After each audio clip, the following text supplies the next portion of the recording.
Bom dia a todos. Nós tivemos que dar uma paradinha aí em função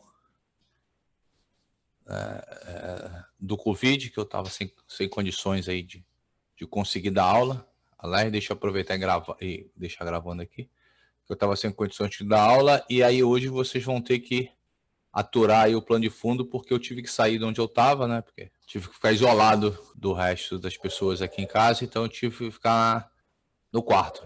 E aí, em função disso, é óbvio, né? Atrás da minha parede está o guarda-roupa, essa coisa toda, por isso que a gente vai aturar aí o plano de fundo aí, aí atrás, até eu voltar lá para o escritório, mas vai levar um tempinho, que a gente descobriu que ficou mais cômodo aqui no quarto, tá? Hoje é a nossa aula de número 12, tá? Nós devemos ter aí, eu sempre falo que só deve ter mais 2 aulas e acaba sendo tendo mais 2 aulas, mas acredito que a gente vai ter mais 2 ou 3 aulas para poder encerrar aí esse módulo. Eu acho que eu consigo cumprir os objetivos originais que eu tenho, que é dar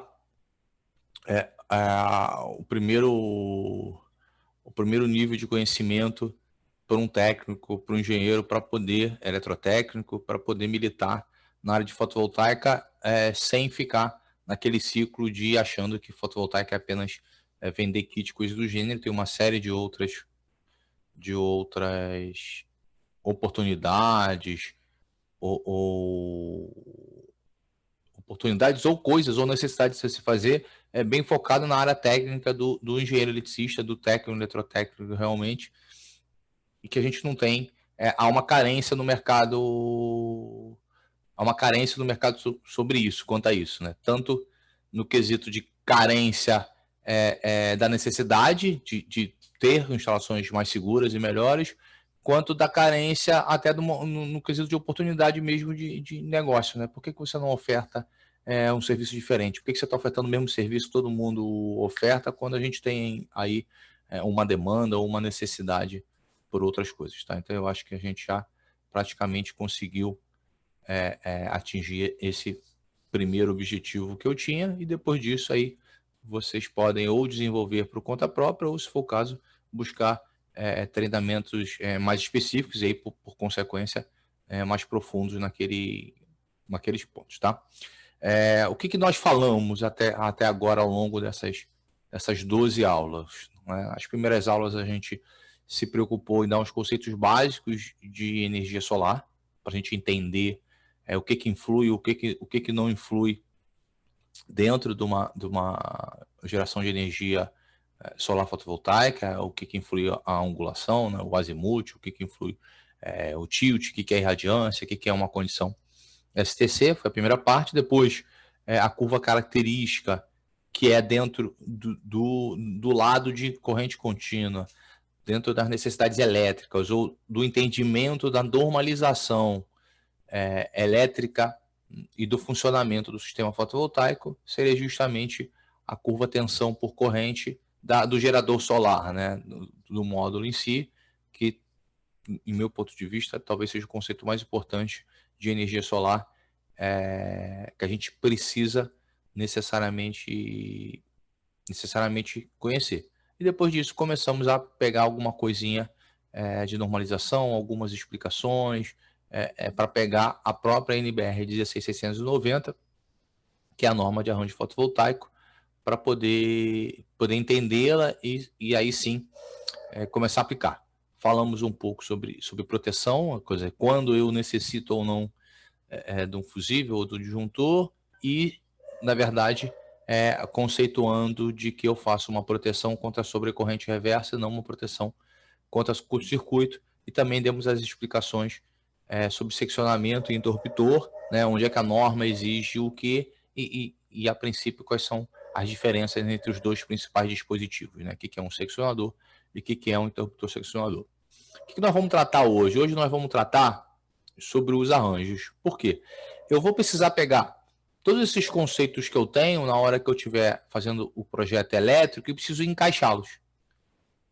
Não adianta eu saber que pegar a tabela específica lá da 16690, que a gente viu em aulas passadas, pegar essa tabela específica e ver que num arranjo eu preciso de um interruptor seccionador e num subarranjo apenas um seccionador, mas é recomendado um interruptor seccionador, se eu não sei o que é um arranjo, eu não sei o que é um subarranjo, eu não sei o que é uma série e quais as formas que isso pode aparecer dentro do projeto, tá? Porque é essa forma como você faz os arranjos, subarranjos e série que vão definir onde e quando eu preciso de proteção, onde e quando eu preciso de determinado tipo de seccionamento, tá? Então o que a gente vai abordar hoje seria isso.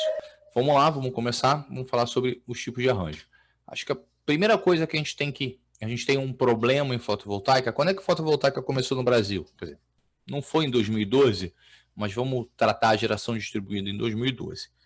E em 2012 eu não tinha uma norma de instalações elétricas fotovoltaicas, eu não tinha uma norma de terminologia, eu não tinha uma série de normas e o mercado veio se desenvolvendo com os próprios, né, distribuidores dando os treinamentos específicos que era necessário, né? Nenhum de nós sabia, tinha a mínima ideia do que era um sistema fotovoltaico, como é que eu vou especificar algo para vender para alguém.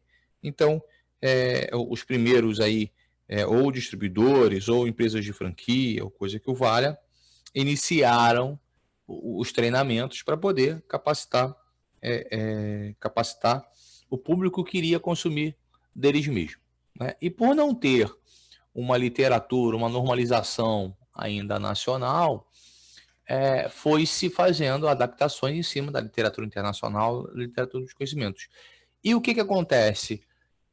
O conceito de arranjo, subarranjo e série, por exemplo, eu falo muito série, subarranjo e arranjo. Quando eu tô com o Ronilson, que hoje está na SolarEd, o Ronilson não fala a palavra série, ele fala outra palavra. Por quê? Porque ele começou isso lá em 2012, 2013, um dos primeiros treinamentos foi ele que desenvolveu.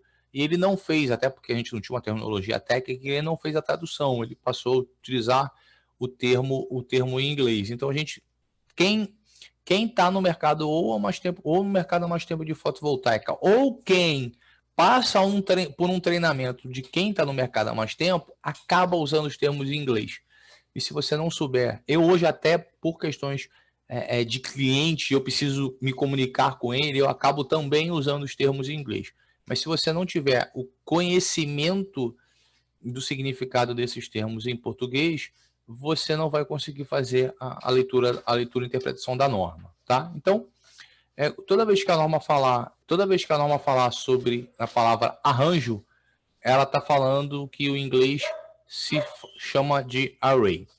Quando ela fala de subarranjo, o que em inglês se chama de subarray, e quando ela fala de série, o que em inglês se chama de string, tá? E aí principalmente o termo série string e principalmente o termo série string que dá mais dor de cabeça assim no mercado, né? Eu, por exemplo, quando as pessoas falam string, eu preciso parar para pensar alguns segundos sobre o que significa. Então, quando você pegar a NBR 16690, você só vai ler os termos arranjo, subarranjo e série. Se você buscar alguma literatura internacional, seja ela americana, seja ela europeia, os termos são array, subarray e string. Se você pegar a norma IEC 62548, a qual se baseou a nossa 16690, ou se você pegar a IEC 60364 7712, que faz parte da série da IEC que trata, que é a nossa equivalente a 5410, elas também vão usar os mesmos termos, tá? Então, é importante que vocês conheçam os dois termos para poder ler e interpretar corretamente a norma ou a literatura que porventura vocês venham a estudar. Eu particularmente defendo, isso é uma defesa minha para tudo, que toda vez que você escreve alguma coisa técnica, né? Eu não estou dizendo, por exemplo, quando eu escrevo um artigo lá para o setor elétrico, ou quando estou fazendo um texto no blog, algumas vezes eu opto por usar o termo genérico, o termo comum, ao invés do termo técnico. Mas se você está escrevendo um memorial descritivo, está fazendo um projeto ou coisa do gênero, eu entendo que você obrigatoriamente necessita escrever a terminologia técnica, tá? Eu algumas vezes opto por escrever a terminologia técnica e boto entre aspas, em parênteses, um glossário ou coisa do gênero, o termo genérico. Por quê? Porque isso vai ser lido por algum profissional e um profissional tem o dever de saber a terminologia correta e amanhã em alguma coisa judicial ou analisada por um par seu, você está usando o termo incorreto, não fica muito legal, mas a princípio isso é só um posicionamento particular, tá? Bom, entendendo o que é cada coisa, entendendo a tradução, né? Feito aí a tradução entre um e outro, vamos dar uma entendida que é um arranjo. É a primeira topologia que a norma nos mostra, é o arranjo com apenas uma série. O que acontece com o arranjo com apenas uma série? Gente, todo mundo, ou seja, até a entrada do MPPT, cada MPPT, ele é um arranjo. Nesse caso aqui, quando eu tenho um arranjo e uma série, o arranjo e a série são a mesma coisa, eles são iguais. Eles são iguais. E por que isso é importante? Porque na hora que a gente vai ver na próxima aula como eu calculo a corrente desse cabeamento, eu vou ver que eu tenho uma fórmula para o cabeamento da série e uma fórmula para o cabeamento do arranjo. E na hora que eu for calcular, então, eu vou usar a fórmula que for mais exigente. Quando a gente, voltando às aulas anteriores, quando eu falo de seccionamento e interrupção, a gente vai lembrar que o seccionamento da série pode ser feito apenas com um seccionador, inclusive com um MC4, mas o arranjo tem que ser com um interruptor seccionador. O que eu vou utilizar então? Eu vou utilizar aquilo que for mais restritivo, no caso, o arranjo. Praticamente dos inversores pequenos, com apenas um MPPT e uma série, vão ter uma topologia desse tipo. Mas eu tinha, por exemplo, vamos voltar aqui a um tempo atrás, há um ano atrás mais ou menos, eu tinha, por exemplo, 10 módulos de 330 watts. Eu tinha 3K. Vamos botar que eu conseguisse chegar ali naquela entrada até algo na faixa de 20 módulos de 330K. Eu conseguiria fazer um inversor com um único MPPT na faixa aí de 6K. Mas se eu precisasse de mais potência, eu já não conseguiria botar mais módulos em série, né? A gente tem um limite dos números de módulos em série em função da tensão tanto de VOC como VMP. A gente já viu isso em aulas anteriores. Então, o que eu faço? Eu vou começar a colocar as séries agora em paralelo. Então, agora eu passei a ter o meu arranjo, é o conjunto de todo mundo. Então, aqui nesse exemplo, eu tenho um arranjo com 3 séries em paralelo. Quando eu for dimensionar, eu vou dimensionar este cabo, que é o cabo da série, por uma fórmula específica, este cabo, que é o cabo da série, por uma fórmula específica, este cabo, que é o cabo da série, por uma fórmula específica. Agora, este cabo aqui é o cabo do arranjo. Agora, o cabo do arranjo é um cabo, um condutor diferente do cabo da série, né? Se aqui originalmente eu teria uma corrente de 10 amperes e aqui originalmente eu vou ter uma corrente de 30 amperes, porque 10 mais 10 mais 10, eu vou ter 30 amperes, mas eu vou usar fatores de multiplicação diferentes. Então, nesse caso aqui, a série e o arranjo são diferentes.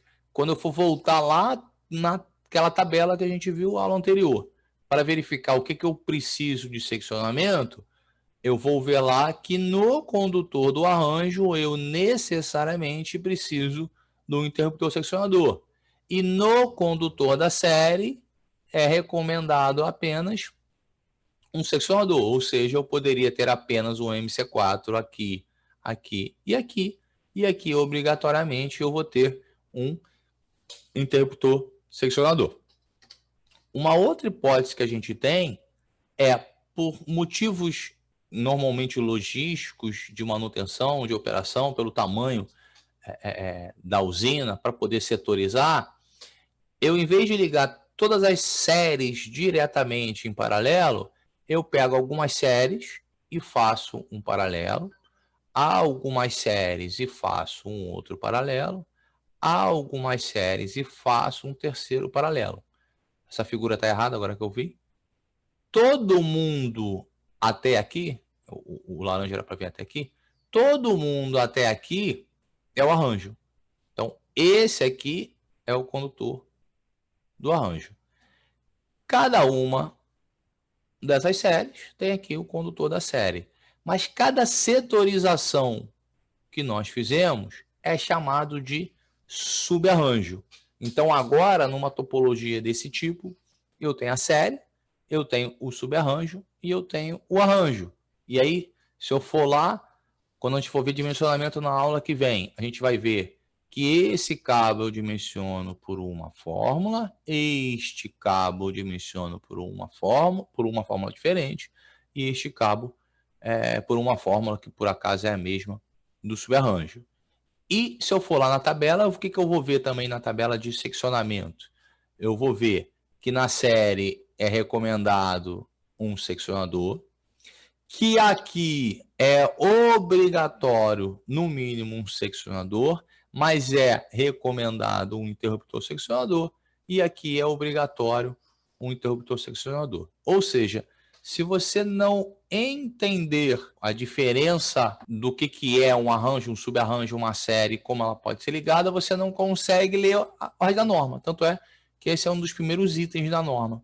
Você não vai conseguir ler a ordem da norma e logo você não consegue aplicar onde é necessário o seccionador, o interruptor e como eu vou calcular, a amperagem, né, a ampacidade de cabeamento, chave, de uma série de coisas envolvidas. Agora, aqui eu tenho várias séries em paralelo, vários subarranjos, e o meu paralelismo foi feito fora do inversor, ou seja, o inversor tem uma única entrada por MPPT. Eu também tenho a possibilidade de, em vez deste paralelismo ser feito interno ao inversor, externo ao inversor, ele passar a ser feito internamente. E aí, de novo, esse desenho está errado. O arranjo, ele adentra, na verdade, no inversor. Tá? Por que isso aqui, esse conceito aqui é importante? Porque tem um trecho específico da norma que vai me trazer novas exigências quando eu tenho essa topologia de distribuição. Quem determina essa topologia, na verdade, é o fabricante do inversor. Né? O inversor é assim, então eu não tenho muito o que fazer. A gente vai ver uns exemplos já sobre isso, tá? Repara que cada arranjo vai corresponder em qualquer uma dessas hipóteses, tá, gente? Cada arranjo corresponde a um MPPT, tá? Então, se eu tenho um inversor com 2 MPPT, para mim eu tenho 2 arranjos que podem ser 2 arranjos de uma única série, 2 arranjos com múltiplas séries em paralelo, 2 arranjos com múltiplos subarranjos, 2 arranjos com paralelismo interno, tá? Então, para fins técnicos normativos, um arranjo, um MPPT vai equivaler a um arranjo. Se eu tenho um inversor de 100 kW que tem 10 MPPT, para mim é como se eu tivesse 10 inversores de 10 kW. O projeto de cada MPPT acaba sendo independente, até porque eletricamente eles são independentes. Aqui peguei 3 exemplos, tá? De potências próximas para a gente tentar enxergar, tá? Primeiro eu peguei o Huawei de 105. O Huawei de 105 ele tem 6 MPPT e 2 entradas por MPPT. Olha aqui. Aqui eu tenho 2 entradas nesse MPPT. Ou seja, este MPPT, esse arranjo, ele tem 2 séries em paralelo. Pronto. 2 séries em paralelo. É isso que tem. Então, quando ele me botou 2 entradas para MPPT, eu tenho a série 1 e 2 em paralelo, depois a série 3 e 4 em paralelo, a série 5 e 6 em paralelo. Tá? Então, não tem E aí, como são duas entradas para o MPPT, eu posso trabalhar, por exemplo, com o MPPT1 usando duas séries e com o MPPT2, por exemplo, usando uma série só, ou coisa que o valha. Nesse caso específico aqui, eu não tenho subarranjo. Eu tenho duas séries em paralelo por entrada, ponto. Agora, se eu pegar, em vez do Huawei de 105, eu vou pegar agora o Sungrow de 125. Olha o que acontece com o Sungrow de 125. Ele só tem um MPPT e ele só tem uma entrada. Aqui, nós colocamos nesse projeto aqui, eu estou utilizando 13 séries em paralelo. A gente calculou, fez aqueles cálculos todos que a gente viu em aula passada, eu tenho 13 séries em paralelo. Então, eu tenho 13 conjuntos de cabo que saem das séries aí dos módulos de 4 milímetros ou 6 milímetros quadrados. Como é que eu pego 13 cabos e vou ligar numa única entrada? Eu não consigo. Então, antes disso, eu obrigatoriamente tenho que fazer um paralelismo de todo mundo que a gente faz na nossa string box, combiner box, o nome que você quiser dar. Então, nesse caso específico aqui do Sungrow de 125, em algum lugar, que pode ser esse algum lugar, pode ser próximo dos módulos ou pode ser próximo do inversor, eu coloco uma string box onde faço todo o paralelismo, e de lá eu vou seguir para o meu inversor. Então, nesse caso aqui, eu tenho um arranjo, porque novamente, todo mundo é o arranjo, e eu tenho 13 séries em paralelo. Eu optei, nesse projeto, por botar todo mundo em paralelo ao mesmo tempo. Mas se eu quisesse ter pego metade, colocado uma string box para metade delas, outra metade, colocar uma outra string box e depois paralelar novamente, eu teria criado subarranjos também. Ou seja, nessa topologia, nesse inversor, eu posso criar subarranjos se eu julgar necessário ou se for interessante, tá? Esse é um inversor de 125K com uma única entrada por MPPT. Eu necessariamente vou ter que usar uma string box. A Sungrow, né, já vende a string box dela. Eles entendem que você, apesar de você poder fazer fora, o ideal é que você use até por questões de monitoramento. Agora, eu tenho um inversor muito parecido com esse, que ele tem uma diferença técnica muito importante, que é o quê? O inversor de 125 da Canadian. Ele também tem uma entrada por MPPT. Desculpa, ele também tem um MPPT exatamente igual ao Sungrow. Mesma potência, só que ele tem várias entradas, ou seja, ele tem 20 entradas por MPPT. Nesse caso, eu não consigo fazer um paralelo antes. Eu sou obrigado a ir com cada condutor da série até a minha entrada. Ou seja, eu tenho um inversor com múltiplas entradas em corrente contínua e barramento comum. É isso que é quando eu puxo lá pelo que está na norma. Reparem, nesse caso específico, os inversores são tecnicamente bastante semelhantes. Um MPPT, 125K. O que altera? Está alterando que, enquanto no Sungrow eu sou obrigado a comprar uma Combiner Box e colocar onde eu quero, mais de uma se tiver, no da Canadian eu não consigo botar uma Combiner Box, eu não consigo paralela antes. Por quê? Porque, abre aspas, isso entre aspas, por favor, a Combiner Box, que é o local, ou a String Box, que é o local onde eu faço paralelismo, ele está incorporado dentro do próprio inversor. Quem é melhor ou quem é pior? Gente, não tem essa consideração de quem é melhor ou de quem é pior. Você vai ter vantagens e desvantagens em função da tua distribuição de campo, coisa do gênero. Ou quando eu tenho uma situação igual ao da Sungrow, para o projetista ele bota o que ele quiser de onde ele quiser. Quando eu tenho uma situação igual ao do Canadian, eu não tenho a opção. A definição da forma, da tipologia do arranjo vai ser aquela. Esse tipo de tipologia também vai me dá um norte sobre onde eu vou colocar o inversor. Vou colocar o inversor no campo, vou colocar o inversor numa sala fechada, coisa do gênero, por questões econômicas, financeiras. Se eu tenho um inversor que tem múltiplas entradas para o MPPT, caso aqui do Canadian, caso do Huawei, você acaba quase obrigado, ou é quase um senso comum, de que você vai necessariamente botar esses inversores dentro, na própria planta, próximo aos módulos. Por quê? Porque senão você vai ter que vir com uma tubulação com 15, 20 séries, né? Então, ou vários tubos com isso. Então, você cria algumas dificuldades na hora de execução. Tá? Tudo isso que está aqui hoje foi estritamente tirado da NBR 16690. Vamos agora cortar aqui a nossa compartilhamento de tela para que eu possa ler aí e responder algumas questões e coisas do gênero, né? E é óbvio que está sem quarentena, mas meus vizinhos não entram em quarentena. Eles estão fazendo obra final de semana, uma coisa de louco aqui realmente no Rio de Janeiro. Vamos lá. Pom, pom, pom. Pessoal, bom dia. Não sei nem se eu falei bom dia, né? Me desculpa, ainda estou meio devagar. Vamos lá. Tony perguntou se não dá para representar no diagrama o seccionador. Tony, o MC4 é aceito como seccionador. Ele é aceito. Mas se você representar um seccionador no esquema unifilar, no MC4, o que eu entendo?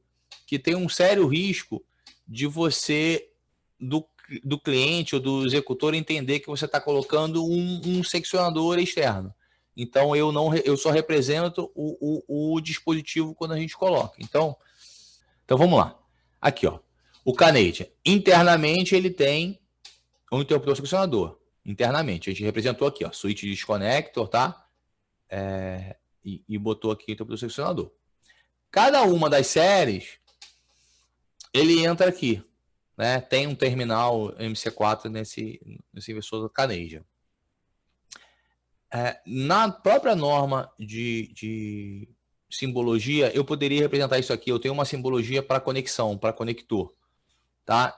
Eu, particularmente, prefiro não representar, porque eu entendo que o pessoal vai entender errado no Brasil. Tá? Isso é uma opinião. Então, aqui, se eu quisesse ter um cuidado, né, um preciosismo técnico mais, eu poderia ou eu deveria ter representado aqui na chegada, tá? Mas não representaria aqui, né? Não tem sentido representar 20 isso vezes ou coisa do gênero. E é óbvio, eu tenho conhecimento que aqui existe um MC4 que funciona como um interruptor seccionador. Desculpa, que funciona como um seccionador. Eu poderia botar o símbolo de um seccionador aqui, mas o que eu entendo? Se eu representar aqui, o cliente ou o executor vai achar que tem mais uma peça a ser comprada. Então, eu não faço isso, tá? O que eu represento sempre é o que tem no esquema, independente de estar interno ou externo. Eu sempre represento, tá? Então, aqui no caso, a gente tinha internamente, agora vamos olhar aqui, e aqui eu mudei, né? Vamos para o Sungrow. E aqui pegamos o Sungrow. Então, esse Sungrow, ele tem internamente um interruptor seccionador, e aí na Combiner tem outro interruptor seccionador.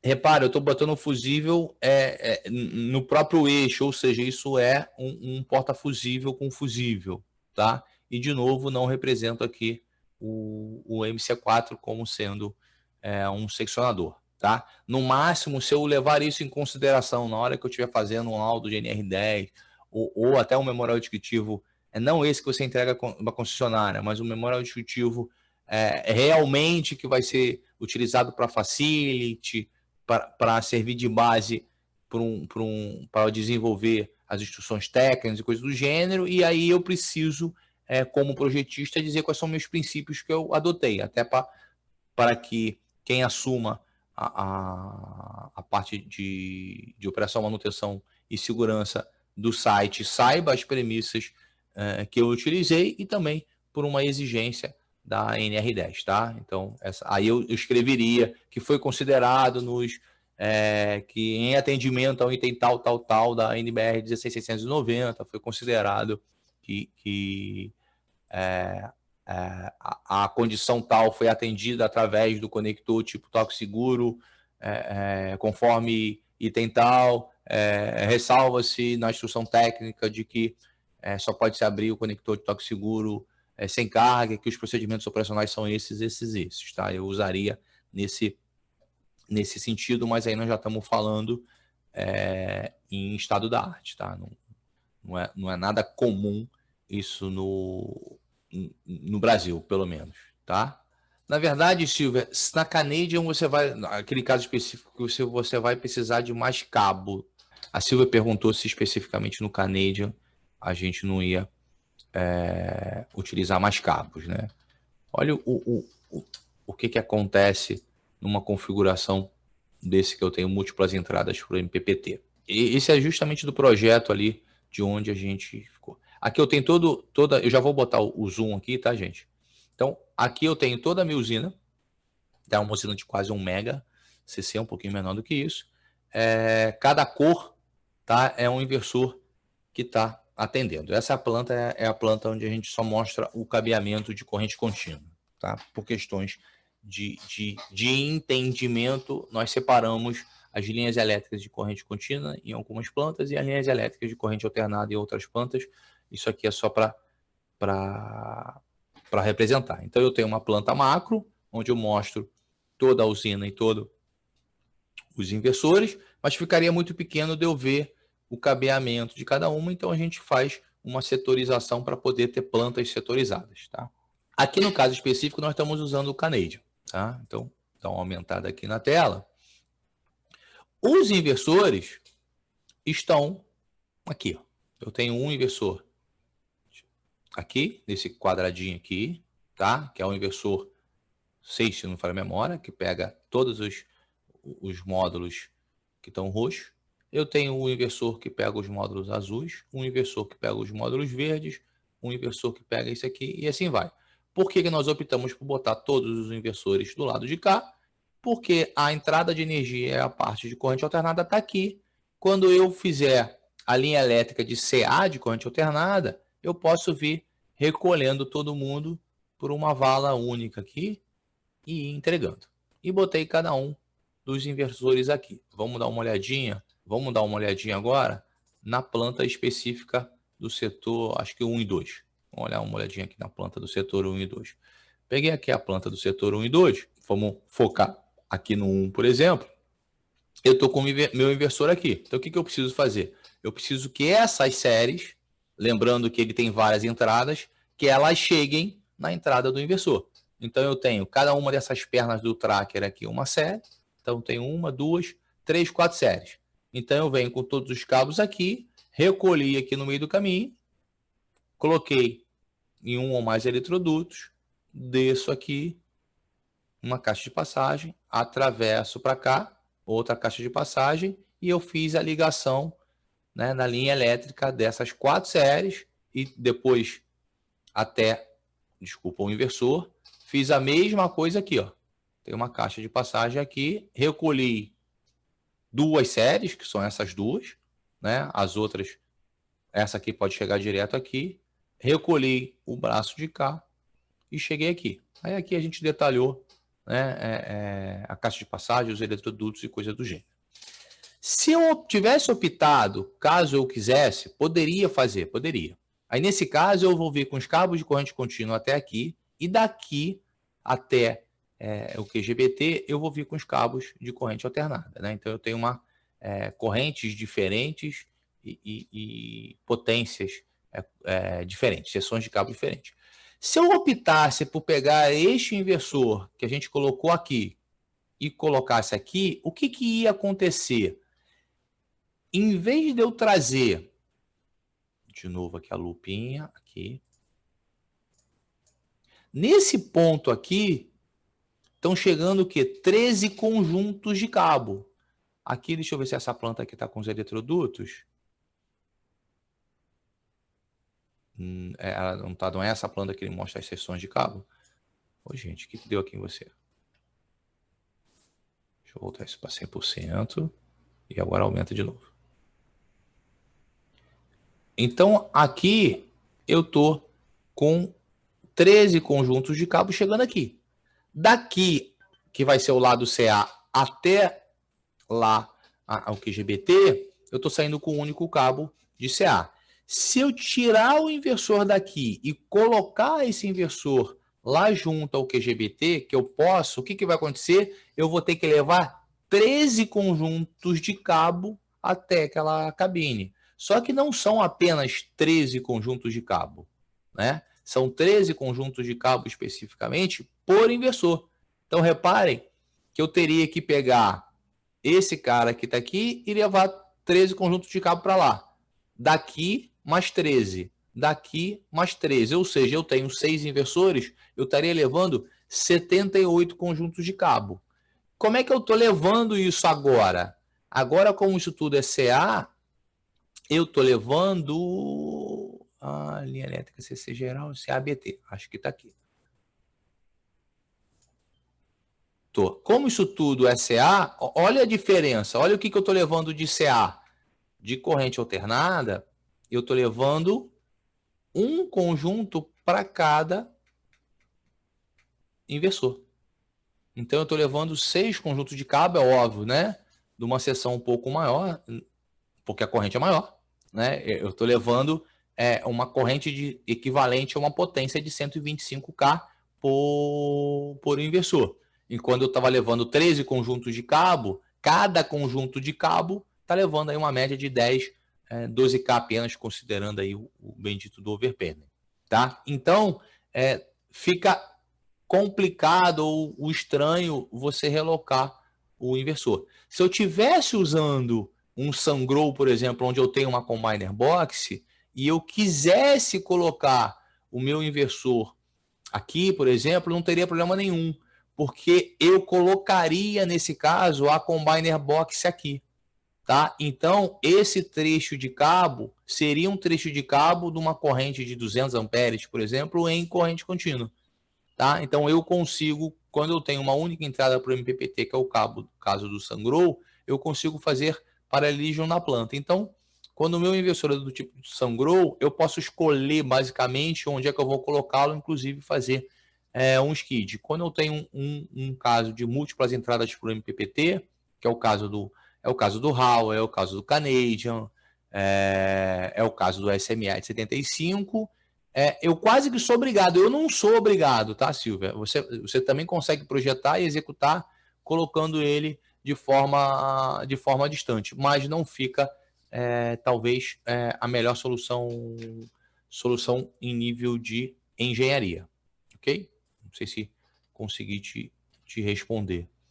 O Leandro perguntou como é feita a ligação de 3 séries em paralelo ao arranjo, utilizando um disjuntor como interruptor seccionador, antes de se conectar ao inversor. Você faz a ligação das séries em paralelo sempre num barramento. Né? Eu vou tentar aqui usar esse aplicativo, tá? Não é... Eu só invento moda, gente. Isso aqui é borracha? Isso aqui... Não, isso não é borracha. Por que você não tá apagando, gente? Que coisa, hein? Eu consigo dar um del? Consigo. Então, vai assim no del mesmo.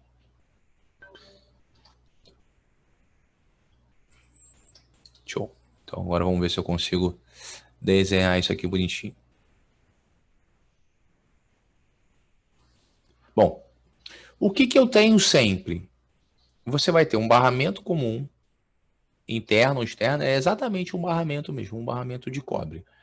Onde você vai chegar e vamos botar que se você quiser botar disjuntor para proteger cada série, tá? Você pode, em vez então você vai ter um disjuntor, outro disjuntor e outro disjuntor.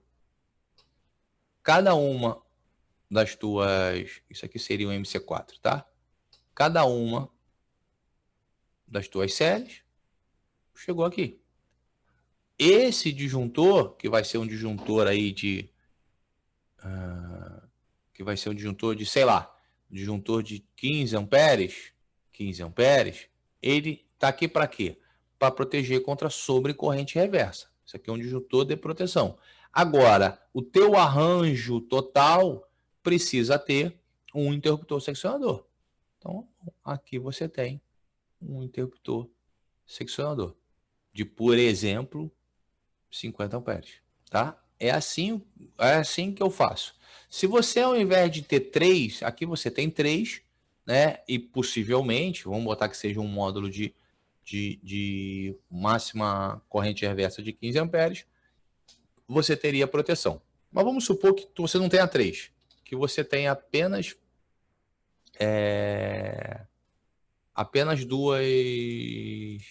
duas séries. Tá? Se você tem, gente, apenas 2 séries, você não precisa ter proteção, né? Então, você não precisa nem ter esse disjuntor, apenas o MC4, porque eu não tenho sentido de proteção. E aí você pode, ao invés, isso seria bem o padrão do kit da Renovid, tá? De repente você não botou aqui um interruptor seccionador. De repente aqui você optou por colocar um disjuntor, sendo que aí nesse caso esse disjuntor ficou meio feinho, tá, gente? É porque o software tá me ganhando mesmo. De repente esse disjuntor que você colocou aqui, ele não é um disjuntor para proteção. A função dele de proteção não me interessa aqui. Eu estou substituindo apenas um interruptor seccionador por um disjuntor, porque o disjuntor de baixa tensão, em alguns casos, nesse caso específico também, ele funciona como interruptor seccionador, porque ele consegue seccionar e ele consegue interromper, tá? Mas essa é uma solução, por exemplo, aqui, que seria um string da Renovid. Como é que você faz esse paralelismo? Maiores, você faz esse paralelismo num barramento de cobre, propriamente dito, tá? Em alguns menores, o pessoal faz no próprio em terminal, desculpa, em conector, tá? Então você tem a Vago, tem conector para isso, uma série de fornecedores tem dessa forma. Deixa eu ver se a gente consegue uma imagem aqui legal. Eu acho que o da Sangro aqui, isso aqui. Então, uma combiner MOX maior, onde você faz vários paralelismos, reparem, eu tenho várias entradas e cada uma cai. Isso aqui é uma base fusível, a imagem não está muito boa, mas está aberto, tá? Ele vai aqui na base fusível e para onde ele vai? Ele vai para um barramento. Esse barramento de cobre aqui é o que faz o paralelismo, ele recebe todos os cabos. Tem um barramento de cobre positivo e um barramento de cobre que eu não estou conseguindo enxergar, acho que é aqui, para o negativo. E aí agora sim, daqui ele é ligado no interruptor seccionador geral ou no disjuntor geral, nesse caso é um disjuntor geral, onde ele sai com um barramento único e depois sai com cabo único. Essa é a forma como você vai fazer isso em correntes maiores. Você não consegue fazer isso via conector, via Born saque, bloco Sindal, alguma coisa do gênero. Você acaba fazendo. Agora, os pequenos, bota 2 em série, 3 em série, eles acabam fazendo, poderiam se fazer também por conector, tá? A Vago tem uma linha bem legal por conector. Essa aqui, por exemplo, essa aqui eu acho até que é da Pro Alto, tá? Nessa aqui, o que acontece? O paralelismo de 2 séries está sendo feito nessa borneira aqui, né? Essa borneira, ela já é apropriada, você liga e ele faz o bendito do paralelismo aqui entrando. Ou então eles fazem o paralelismo, eu não gosto quando você faz o paralelismo dessa forma, tá? Quando você bota 2 terminais no mesmo borne do disjuntor ou da chave seccionadora. Eu não gosto, problema de aquecimento, uma série de outras coisas. Ou aqui, o paralelismo feito num pequeno barramento. Eu falei besteira, o paralelismo não está aqui não, tá? Olha o paralelismo feito num pequeno barramento aqui, tá? É exatamente o barramento, quer dizer, exatamente, semelhante, tá? Porque você tem nível de tensão, essa coisa toda, mas o barramento de quadro de apartamento, de neutro, né? Como é que você chega com um neutro e abre em 10 neutros e com terra e abre em 10 terra dentro de um quadrinho de apartamento? Você tem uma barrinha de cobre realmente com vários parafusinhos e furinhos onde você faz a derivação. Em sendo apropriado para a corrente que você precisa, para corrente e para a tensão que você precisa trabalhar de isolamento, você pode fazer dessa forma também. Ok? Tá, então, Leandro, espero ter conseguido te explicar. Tá? O Marco Almeida perguntou a informação do datasheet do inversor que me diz que ele tem um interruptor seccionador interno. Sim, tá? Mas não da melhor forma possível. Eles não são tão claros quanto eu te gostaria. Tá? Então, vamos lá. DC Disconnection Type Load Rated DC Switch, né? Bom, quando a gente faz uma tradução do entendimento, ele está me dizendo que eu tenho um switch desconector, né? Olha, uma desconexão subcarga, né? E a chave. Então a gente sabe que isso aí é um switch desconector, então nesse caso específico não está escrito da melhor forma, nem em inglês, né? Na melhor terminologia técnica, mas isso realmente é um interruptor seccionador, tá? Manel, o curso de usina de 1 mega que foi presencial, né, que é presencial, a turma de BH e de Fortaleza está fazendo online agora, até a gente poder voltar, e em breve a gente trabalha com, a gente vai divulgar a abertura de turmas específicas para esse curso online aí, em função de não saber o que vai ser da nossa vida aí com o Covid, né? Bom, o JA Instalações, hoje já existem inversores que já vêm com a chave seccionadora. Sim, boa parte dos inversores já vem com uma chave. Você precisa apenas ter a certeza absoluta de que essa chave é um interruptor seccionador. Em sendo um interruptor seccionador, você não precisa obrigatoriamente de colocar uma outra chave externa. Ponto. Mas você precisa ter certeza que é um interruptor seccionador. Há alguns anos atrás, eles eram apenas interruptores e não interruptores seccionadores. Isso aí depende de projeto do produto em si, tá? Clésio perguntou se por questões de segurança, quanto menor a distância do circuito CC é melhor. Depende do que você chama de por questão de segurança e aonde. Se eu estou falando numa usina grande, necessariamente ou filosoficamente, eu deveria ter uma equipe qualificada para fazer manutenção e operação. Então, para essa equipe, é uma equipe treinada, é uma equipe que tem um discernimento, são profissionais qualificados e habilitados conforme a NR10 e advertidos e habilitados conforme 5410, onde eles têm o conhecimento dos riscos elétricos e não sabem o que fazer. Tá? Numa residência, não é que seja mais seguro, porque eu posso projetar com eu devo, sou obrigado a projetar com o mesmo nível de segurança mínimo, não interessando se a tensão em CC ou a tensão em CA. Eu tenho que entender e fazer a aplicação normativa melhor. Mas, quando nós estamos falando em segurança e eletricidade, principalmente quando a gente está falando em acidentes, uma das causas de acidente é justamente erro de falha na mão de obra, né? O que significa, e a gente está numa residência, a gente sabe que a gente já tem uma manutenção feita por um pedricista, e aí você coloca um circuito em corrente contínua de 600, 800 mil volts, aí eu entendo que você traz mais risco, mas não é que não seja seguro, né? É porque eu tenho um aspecto da mão de obra que está sendo utilizado e eu não posso desprezar como engenheiro responsável, como um profissional responsável, eu não posso desprezar isso na equação. Quem é que vai operar na realidade daqui a 6 meses, um ano e meio? Será que essa solução que eu estou colocando aqui é segura para esta pessoa que vai utilizar, onde eu tenho convicção de que vai ser um leigo, coisa do gênero, né? Mas isso não é uma obrigatoriedade por norma. A sua obrigação por norma é fazer o mínimo que está na norma. Aí você passa da responsabilidade. Aí essa é a diferença entre o engenheiro medíocre, e no medíocre estou falando no sentido de médio, né? Porque o medíocre vem do médio. Entre o engenheiro profissional médio, o medíocre, e o profissional excelente, né? A diferença a diferença está aí. Agora, isso traz alguns impactos em custo, impactos em venda.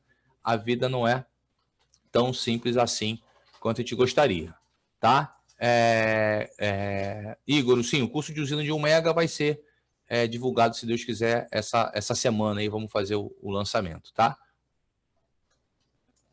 O Marcos perguntou se usando esse barramento corre risco de arco, dependendo da distância entre os dois. A gente sempre tem distâncias mínimas a serem atingidas entre contatos elétricos, tá? Isso não muda em média, o ar vai isolar 1000 volts por centímetro. Agora, o risco de arco tem quando você faz a desconexão, tá? Então, teoricamente, quando eu estou num barramento, eu não desconecto aquele barramento. O cabo fica fixo lá por parafuso, seja lá o que for. Quando eu solto ele antes disso, eu já operei, eu já manobrei um dispositivo qualquer, um interruptor seccionador ou um disjuntor, de tal forma que eu cesse a circulação de corrente para que eu possa soltar o cabo, tá? O Emerson perguntou como fica a soma de tensão e corrente quando se faz paralelismo antes ou depois do string box. Lembrando, a tensão se soma quando eu coloco em série e a corrente se mantém, e quando eu coloco em paralelo, a tensão se mantém e a corrente agora é que soma. O que eu tenho aqui, né? Nesse caso aqui, eu tenho essa série, né, com x módulos, tá? O que acontece, então, eu tenho uma tensão que eu somei lá, vamos botar que eu tenha 10 módulos a 20 módulos a 40 volts.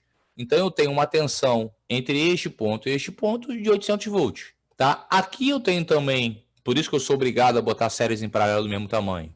Aqui eu também tenho 20 módulos. Então, todo mundo está sob uma diferença de potencial de 800 volts. Aí eu cheguei e fiz esse primeiro paralelo aqui. Então, aqui tinha, por exemplo, 10 amperes, 10 amperes, 10 amperes. Eu dimensionei esse cabo aqui para 10 amperes vezes um fator, que a gente vai ver na próxima aula.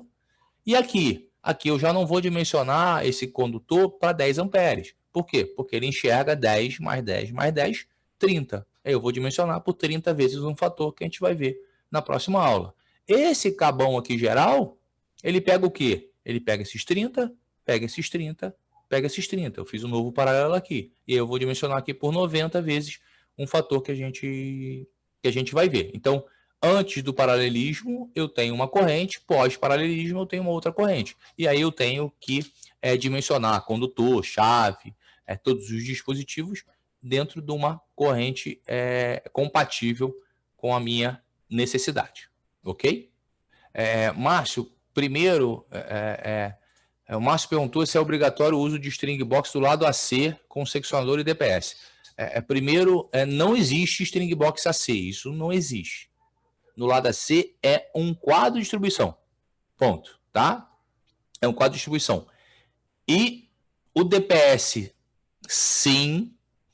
O dispositivo seccionador em CA, que a gente acaba não usando uma chave seccionadora, um interruptor seccionador, a gente acaba usando um disjuntor em CA, próximo ao inversor, você vai ter, eu não diria que ele é obrigatório, mas se você fizer uma leitura detalhada da NR10, você vai ter que colocá-lo, que se você não colocar, você vai ter uma dificuldade que seria no aterramento temporário, tá? Mas aí já é uma questão, de novo, a gente volta ao estado da arte. Mas você necessariamente, onde você faz não vou chamar de sangramento, mas onde você faz a conexão do teu inversor, no teu quadro, do teu cliente, seja lá o que for, naquele ponto necessariamente você vai ter que ter um disjuntor, porque aí você precisa proteger contra a sobrecarga e curto-circuito, como diz a 5410, tá? E o DPS de CA, se você quiser ter a proteção do inversor, você realmente precisa ter, tá? Tony, eu nunca assisti especificamente. O Tony perguntou se eu indico o método LEAD do Everton Moraes. LEAD é leitura e interpretação de desenho elétrico, se não me falha a memória, é um acrônimo que o Everton criou, tá?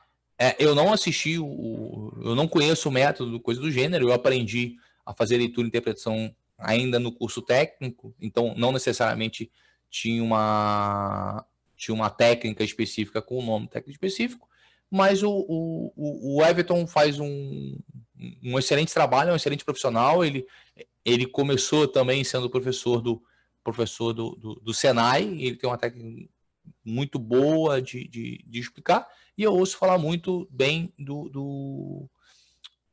dos treinamentos dele. Como hoje eu vejo poucas graduações, né, e curso técnico que trata sobre comando, né, que seria parte aí do método LEAD também, sobre comando, as pessoas têm uma dificuldade muito grande nisso. Eu acho que vale a pena